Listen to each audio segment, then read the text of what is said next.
Hello YouTube, this is my first video and I wanted to focus on explaining what are beauty standards before going further into the topic.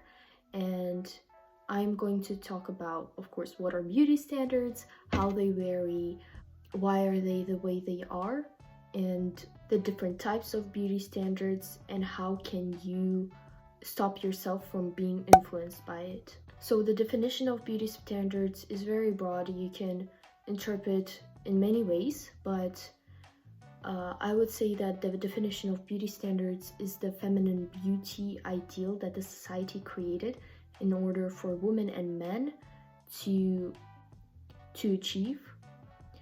There are several variations of beauty standards, and they often reflect the roles that women and men are expected to fulfill in the society. You must also remember that beauty standards always change. Back in the days when it was popular to have a more curvaceous body, right now it is more popular to be slim and have a small waist. So yeah. They also vary through different countries, cultures, groups, even families. And no matter if you like it or not, if you want it or not, you will always strive to achieve the beauty standards that the society created. Because every person has the need deep inside themselves to fit in within the society. And I can give an example. You're wearing jeans and a white shirt right now, and this was the standard that the society created and you were influenced by it. If not, why aren't you wearing a Victorian dress right now? Even I myself look at the teenagers my age and see, for example, they're wearing makeup, so I will want to fit in within the society, and I will also wear makeup because the society thinks it's pretty and I want to feel pretty too. So let's talk about how these beauty standards are made. One of the biggest influences on beauty standards is, of course, social media in the 21st century. While back in the days it was TV shows, magazines, even newspapers, anything else, right now it's social media. And social media surrounds us everywhere. You go outside, you see advertisements of TikTok, Instagram, Facebook. You have social media apps on your phone which you use daily.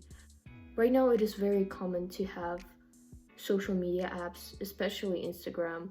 Everyone has at least heard of it or uses it.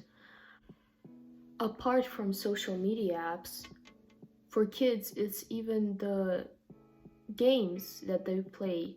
There are many popular games that are based on makeover, like how a beautiful woman must not have body hair, must wear dresses, and must not have any extra weight, be slim. Even the filters on Instagram, TikTok, any social media app that has camera filters, the pretty filters tends to make your nose slim, your lips big, and your eyes big and have a cat eye effect. Another good example is clothing brands, and we are going to talk about Brandy Melville because there has been a lot of controversial things said about it in the past few months, as people spoke openly that they have body shamed the society. While the brand claims to have one size for all, it is actually for girls sizes from 0 to 2. This creates for other girls that are not sized from 0 to 2 insecurities, like, oh, I do not fit in with the clothing brand's sizes, so I must be slimmer. Now, what is considered as a beauty standard in the modern world? As I mentioned before, social media is one of the biggest influences of beauty standards. Take an app called Instagram.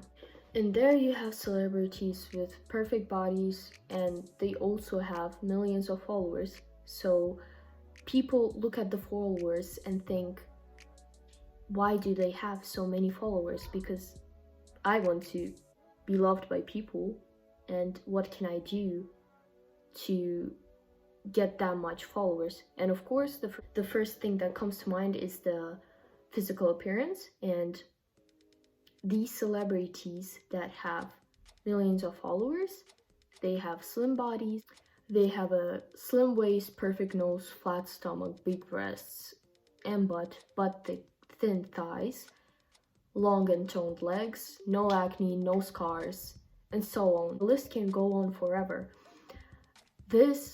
All of this affects our self-perception. We start getting insecure about our bodies, how we look, our weight, hair, nose shape, everything. Of course, this affects our mental health. People tend to have depression, anxiety, like, oh, how am I going to make friends if people think I'm ugly? And sometimes even lead to anorexia, and the most popular of them all is eating disorder. I know that many teenagers my age had or have eating disorder, and it is mostly based on the current beauty standards, because right now pretty is considered as being slim. Even many models openly spoke how they had it. A good example, a previous Victoria's Secret model named Erin. She couldn't reach the weight loss target she was given despite working out twice a day. Her agents told her to stop eating, which led her having an eating disorder for 4 years. So imagine going to a mirror, looking at all your natural self and thinking you're not pretty just because the society said that you're not pretty. Hip dips, muffin tops, double chins, fat ankles, stretch marks. They're all natural, but we think that it's not pretty just because of the beauty standard. So what I want to say is that we should not forget that beauty is subjective. There are many variations of beauty. Just because the society says that this is pretty, you don't have to convince yourself also that it is pretty. Ask yourself questions like, were you convinced by society that it is beautiful, or did you decide it yourself? And I want to point out that beauty standards will never leave, because that's the way the society is built. Beauty standards always existed and they will keep on existing, and nothing will change that. My advice is to remember that everyone is beautiful. Everyone should have their own healthy standards and preferences, and not judge other people with their physical appearance. Just because the society said that they're ugly, you don't have to think that way. Focus on yourself, what you think is pretty, take care of yourself, and that way you can be confident, and the people around you will also think that you're pretty, because confidence is the key. So that's it for today. My next video will be focusing on the history of beauty standards and the variation of them. Thank you for watching. See you in the next video.